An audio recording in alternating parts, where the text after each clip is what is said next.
The original plan for today was to play these 3 games and give you insightful, intelligent, energetic, funny, and informative commentary. And I enacted that plan, and I realised that all of my commentary was directed towards a microphone that wasn't recording. I'd just forgotten to switch it on and never noticed. What a thing to miss, eh? Anyway, the new plan is to give you 3 short reviews of the games I've just played, the aim of which is to inform, educate, and entertain. There you go, they sound right.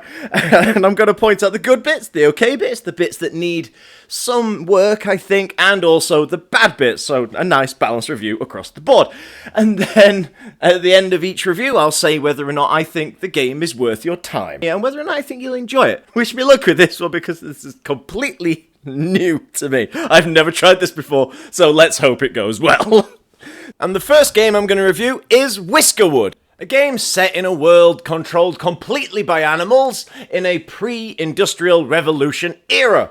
You play a colony of mice who have been sent out to expeditionize, colonize, and otherwise occupy territories on behalf of your imperialistic cat overlords. And my initial reaction to the demo was, it's actually pretty generous with what it gives you and what it shows you. It doesn't restrict you in playtime, which is a really big bonus inside of a demo. Giving you unlimited playtime allows you to really play in that limited sandbox and use everything that's available. And I think that's a really good thing to have inside of a demo. As for the game itself, I was pretty impressed. Oddly, I found myself listening to the sound effects and the ambience of the environments I was looking at. I think it's because the sounds they've got individually are good, but when this game starts to get busier and there's a lot of noises, instead of them merging together nicely, it gets a little bit, I want to say messy, not that sort of horrific tinny and clanky bang noise messy, but a sort of disorganized ramble of noise. And I hope that explanation makes sense, because if you don't have the correct ambience to an environment, that place that you are trying to be in will never feel right, and you will never get fully into it. So nailing it, or getting it at least good,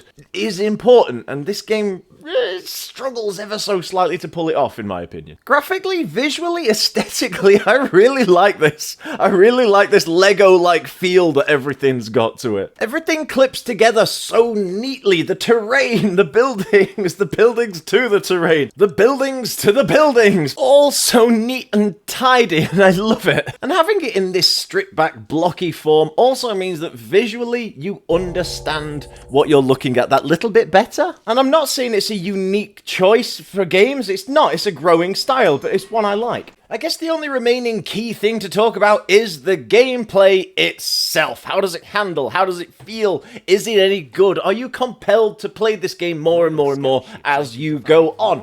And the simple answer is probably. Probably. Let me explain. The camera controls, for instance, don't feel right. They don't feel finished. They don't feel refined. They feel almost bolted on last minute. They feel heavy. They feel clunky. They feel restrictive. And I say that because when you want to pivot your camera, so you're looking from a different angle, most games just say, okay, pivot your camera any angle you want. Unfortunately, in this game, you only get to look at the map from, I think, something like 20 different angles, which seems like a lot, but to say that you've just lost 340 different degrees, you kind of get my meaning. It just goes, and it's really off-putting to me to lose that freedom of view. The same thing can be said for the zoom. Yes, you can zoom out all the way, so the islands that we're currently on are just a tiny little speck in the middle, which gives you a vast idea of scale that you'll be dealing with in the full game. But when you zoom in, it doesn't zoom in very close, so you can't really feel immersed in what you've built. I like to be able to get really in there to eye level and walk around in the towns and cities and environments that my characters live within. Not being able to do that, to me, feels almost as if they've just not thought that people might want to have a look around what they've built, which is a shame. And now that I've got that little rant out of the way, let's move on to something that the game does really, really well. And that is construction. the placement of buildings, the way they slot together and the way they slot onto the terrain is just like what you would expect if you were taking a Lego brick and popping it onto one of those placemats that they've got, or to another brick. It feels so satisfying when it slots on and clicks on. And as I was playing the game, I noticed that when you place a building down, it does give off that almost Lego sound. It does go click, and it releases all those endorphins and all that satisfaction that you would associate with building a really nice piece of Lego, and this game pulls it off amazingly. Yes, it's making me smile just thinking about it. Now to the subject of resource management. I don't know how to view it in this game. The problem is at the best of times, in games, I am terrible at resource management and gathering and all that sort of stuff. Awful at it. But in this game, for some strange reason, I was horrific at it. Nothing I did worked. As there is in most games, there are two ways to gather resources. You can set up gathering stations and woodcutters who will go out and get the raw materials from the environment. So trees that are growing wild, berries that are growing wild, flax that just grows wherever it is.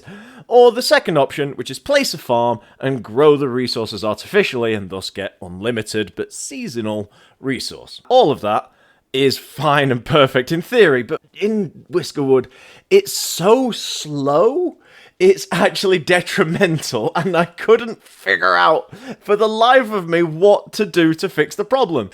And I was constantly failing all of the tax collections that my cat overlords insisted I pay, because I just couldn't provide them with the stuff that would cover the money. It just wasn't there. I don't know if it was me or if it was the game. I mean, it was 100% my fault. I overbuilt and had a deficit on resources because of that. But still, maybe in future versions they will develop a resource gathering speed dial where you can tweak it to have some sort of control over the gameplay on a whole, so you can make it quicker or slower or harder or more or whatever. I'd like to see that, I really would. This review's getting on a bit, so I'm going to be brief on the other things I liked about this game. I like the approval system. Basically, you did things, you gained approval, you didn't do things or forgot things, you got negative approval. I'm also a massive sucker for a research tree, so anytime these are in a game, I'm happy with it. I really like the mining in this game as well. It's a simple feature, yes, it comes under resource gathering like I've mentioned, but the mining is quite unique because it affects the terrain, and you can bury into things and dig deeper, and it can get really quite interesting a look to it. It has a couple of little glitches that make it not work as smoothly as I'd like it to, but apart from that, it's probably one of the best little bits in the game for me. And something that excites me as a concept that the game potentially has is the ability to eventually build a navy or a way to defend yourself and say no to the oppressive pirates or no to your oppressive imperial cat overlords. Go independent and then defend yourself while you try to expand as an independent colony, fighting off invaders or potential future oppressors. I'd like to see that in the game. I don't know if it's a thing that could happen, but they've got a research tree, they've got boats, there's cannons, there's definitely that stuff in it. It's got all the potential to do that, so I'm looking forward to finding out if that's in there or not. So to conclude my quick review of Whiskerwood, I would highly recommend it. It is a fun game. It's basically Timberborn, but you are mice under the enslavement of cats in the early 1760s instead of beavers in a post-apocalyptic world trying to survive. It's very, very similar to that. In fact, it's identical, just with a few aesthetic changes, so if you liked one, you'll definitely like the other. Okay, on to the next game. And that game is Menace, a game set in the far-flung sci-fi future, and humanity has finally reached the stars. And from what I could tell, you are a commander, a general, an admiral, something like that, and you command a ship. And on this ship is loads of people armed with guns and tanks and aircraft. And then you go from planet to planet, accomplishing missions and dispensing justice on behalf of the good guys, is what I'm gonna call them. Because I don't know how the factions work in this. I know there's pirates, and I know there's rebels. I don't know if there's opposing factions or anything like that. It's all very UNSC, Halo, or Warhammer 40k Astra Militarum sort of look and feel to it all. And I like that. I like that a lot. Now that being said, I do have to confess that I don't know if I enjoyed playing this game or not. It was an unusual sensation to have while playing a game which on the face of it, I would and should love. It's set in the environment that I like. I like sci-fi, I like future, I like different planets and space and all that stuff. And it's not like it was visually unappealing either. The game gives you everything you want to see in a game like this, and then a little bit more. It has fine touches in detail. The troops all look very unique. Your commander has his unique weapon. They all carry their boxes and crates and things that you equip on them. Every squad has a very distinctive look depending on who controls it and what armor you give them. The terrain deformation is there, building damage and destruction is there. Possibly when they open fire, the bullets do look a little bit off scale. It's as if when they open fire, something bigger than the gun itself flies out of it, and it takes you out of it a little. And I don't think the map that I played was the most inspiring. It was just a lot of sand and dirt and brown buildings around brown rocks next to some yellow, and it was all very uninspiring and plain. If they'd have thrown in a tree or a bush or a garden somewhere to, you know, spruce it up a little bit, I may have felt different, but looking at it the way they presented it, it just looked very dull. As for the way the game sounded, I was actually quite impressed. The music was a little bit bland, but the environmental sounds were all on point. Vehicles sounded a little bit tinny. I would have expected a beefed up armoured car to have more of a guttural roar to it than a sort of light aluminium clatter. Explosions and gunfire all had a nice noise, but all of the violent actions that you would expect loud, bold, powerful, violent sounds to come from all sounded very soft. Almost as if they'd been cushioned by something. It came across very gentle, and that's not how battles sound. Speaking of battles, let's talk the combat in this game. In short, it's very good. It's gritty, it's intense, it's cinematic, it's exciting. Despite the fact that the demo, at least, is one of the most linear and restricted strategy games I've ever played.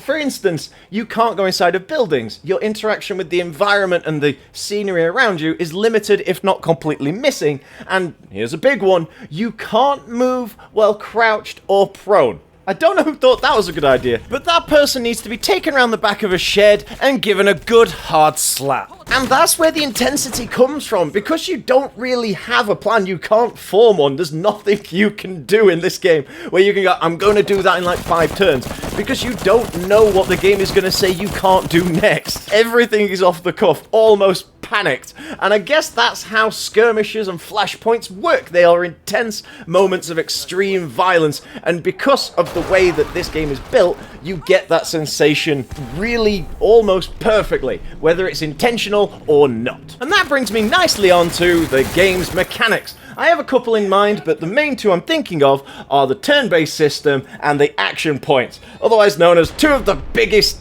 mechanics in the game. The turn-based system that this game utilizes is unfathomably random. I could not figure out who was going next or when. It was as if the system was just going, you go, and you go. Sometimes one person would be allowed, sometimes everyone would be allowed. I couldn't figure it out, so therefore couldn't develop an effective strategy.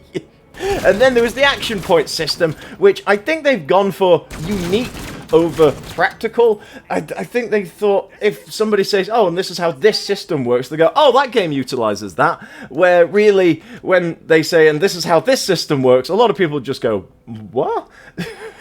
Everything is expensive. You have to pay to breathe in and out almost. You can't do that much. If you move, you sacrifice so much. If you stand up, you sacrifice half of your points almost, or a fifth of your points. And if you're in a high-intensity battle, or if you're trying to maneuver your troops while under fire, you really have to plan that one out, or be willing to take a risk, because, dear God, that system's frustrating. But the third game mechanic is something I have to praise them for putting in. It's brave, it's bold, and they've executed it perfectly. And that is bullets don't affect tanks. Way too many big battle games these days say if a man with a gun fires at anything enough, it will destroy it. And that just isn't true. And this game knows it. It says, if you aren't firing something explosive, the grenade, or a rocket launcher, you ain't doing out to that thing. And it's great. I want to see more games apply it. Well done, these guys, for doing it.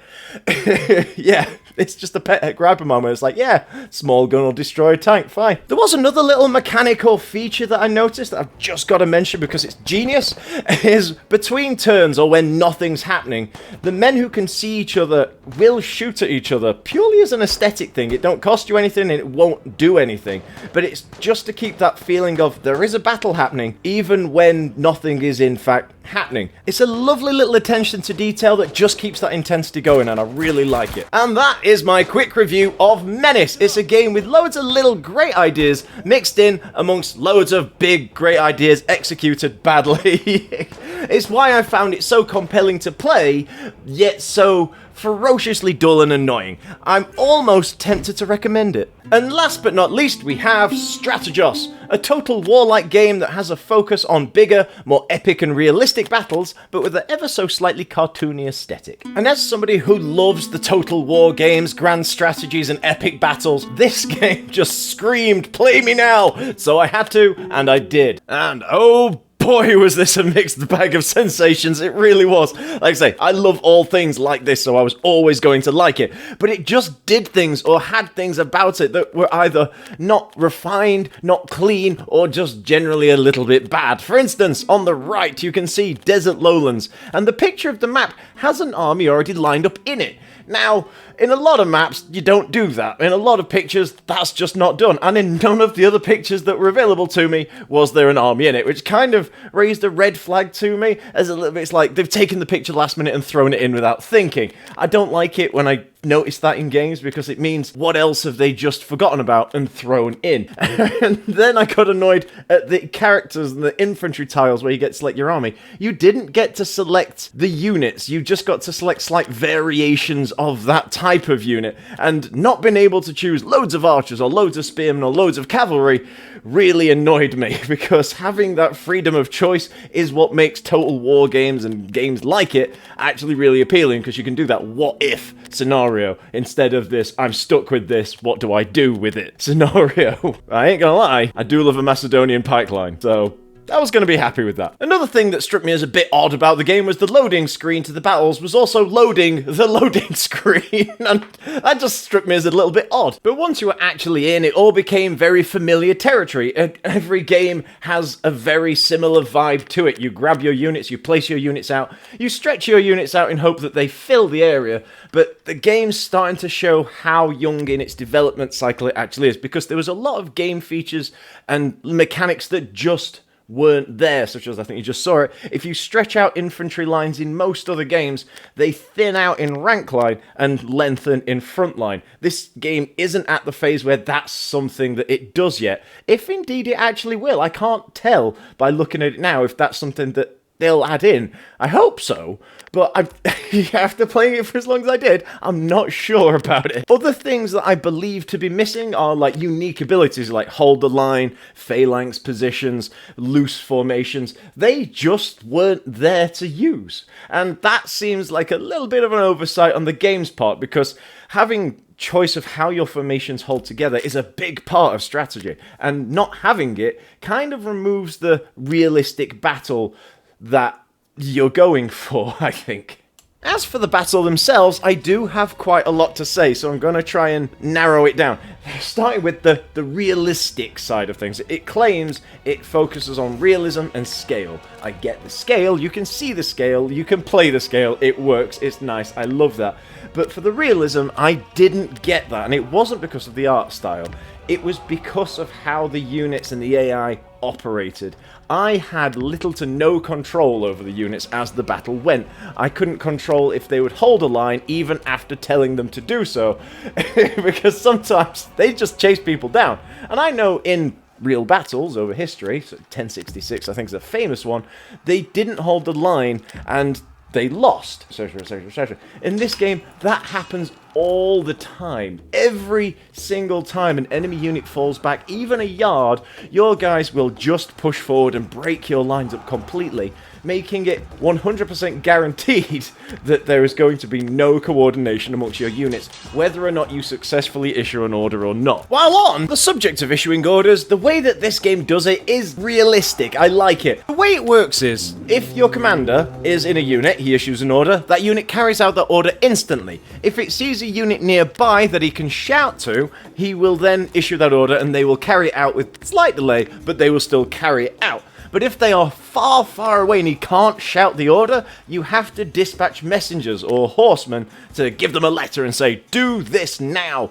And only after the horseman has arrived will the unit then go off and do that. And I love it. That as a feature is great. But the only problem is it's hindered by the AI that I've mentioned already. They will start what you ask them to do, and then they'll just sort of forget as if they've got some sort of short-term memory disease, and it'll just cause the battles to become uncoordinated and frantic and hectic. I think watching this back with the way that they're sort of salsaing slightly to the side is going to bring me neatly onto something that I was going to bring up anyway, which is the animations. They're not great. Sorry, can I just replay that back to myself? I forgot about that, where they were sort of doing some sort of dance going, woo, woo, woo, woo.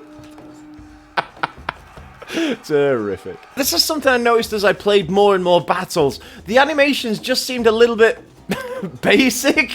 Horses pivoting on the spot instantly, for instance. Men just turning on a dime. That sort of stuff just really takes you out of it, because horses don't turn like that, and men don't pivot like they're on spinning tops. Especially not when they're wearing heavy armor. And then that brings you to the combat side of things. When you were looking closely at the combat, it looked... well, it looked like this. It looks a massive mess, and people will say battles are messy, but battles also have more than one stabbing animation per unit, and units can stab in multiple directions. We've seen this in other games, but this game doesn't register direction. If one guy's engaged from any direction, he will just stab forwards, and so will everyone else, as you can see here. Because that one guy on the left is engaged with something, everybody on the front line apparently has to just stab frantically, and it looks ridiculous. You think that's bad? You should see the animations they have when they're running away. And I know it seems a bit harsh to be picking on the scared, the fleeing, the dying, the been massacred, but they don't seem to run away with any urgency, and I think you'll see it now. They don't die when they're hit. They sort of fall over at random. The guys, there, you saw it there. I don't understand it. So they're dead and dying. Are they bleeding out? I don't know. It just seemed really badly assembled. Great ideas again, but really lazily executed. It's as if they've just thrown it in last minute again. They've gone, oh crap, yeah, things will run away. How do we handle this? Well, let's have them just fall over at random after having mild non-sexual brushings with men armed with spears. But don't let my negativity spoil this game. Please, no, please don't. Don't think that all the things I've said are bad. They are not. They just make this game what it is. As a demo, this game isn't selling the game for what it's actually meant to be. They've gone, we need to make this game serious and emphasize the scale of big battles and the cost of war and strategy and blah, blah, blah, blah, blah. But what they've actually created is, because of the way the AI works and the way that you issue commands and just how the characters move and interact with each other, what they've created is I think the only way to describe it is if you are a dementia-riddled general and your army is a bunch of pensioners who just want to go out and have a nice time and do their own thing. You've just given them big sticks, put them on horses, or given them a spear, and said, go forth and cause chaos, Doris. Because as they just jollily walk forwards, and dear God, is their running animation as if they're just going out for a stroll, you get the impression they're going, lovely day for a war, Doris. It is, Susan, it is. And The horses are all... Well, the horses all look like they've been stolen from Skyrim and have an animation that loops more obviously than if you pushed a pensioner down the stairs. I don't have an analogy for that, but I'll work on it. It's a great laugh, it really is. And if you like strategy games, you will eventually figure out how to play this game, and you will be able to have grand, massive, epic, awesome battles, and you are pulled in, and you have to focus, and that's why strategy games are great, because once it starts to work, you can really push the limits of how you coordinate a war. I don't know if it's just going to be battles with coordinated units, because that's all I can see, but I think this game would benefit from having a world map or a campaign map of some description. I really do. But I'm guessing there's going to be campaigns where you take cities and stuff. It's got that vibe to it. So instead of recommending this game, I'm going to say keep an eye on it, because it may turn out to be a great game. It's just a little bit too early on in its development for me to be able to say for sure. I think that's the only way of putting it. Something pensioners, right? Why pensioners? Why was that the place my brain went? It just went, fucking pensioners. Excellent. Great reviewing skills there, me. And there you have it. That is my 3 short reviews of 3 games that I would actually buy. I can't recommend one of them. One of them makes me feel a little bit dirty inside. But one of them, I would 100% say, go out and have a look at it if that's your sort of thing. So yeah. Thanks for watching. Please like and subscribe, and if you liked this, and if you think I should try doing it again with actual intention instead of just ad-libbing as I have, let me know and I will throw myself at demos or smaller games, you know, free games or cheap games, and tell you what I think of them in a sort of short review or actual review style, because you know what? I don't think it'd be a bad thing to give a go at. Moving on from that, I'm going to say I do have other areas you can watch me, reach out to me, see me. I have a 2nd and 3rd channel. One is an acting channel, the other one is just an extras channel where I throw all my other random stuff I get up to and can be bothered to record there. And some of it, you might find entertaining. I also have Twitch. I'm on there every Thursday and stream live around 8:30 Greenwich Mean Time, and I stream for usually a couple of hours, having a good chat with whoever turns up, and just play whatever game is in front of me. Incredibly unspecific. Anyway, I'm going to stop talking now, because I've done a lot of it for this video, so see you later, have a good one, and yeah, ta-ra!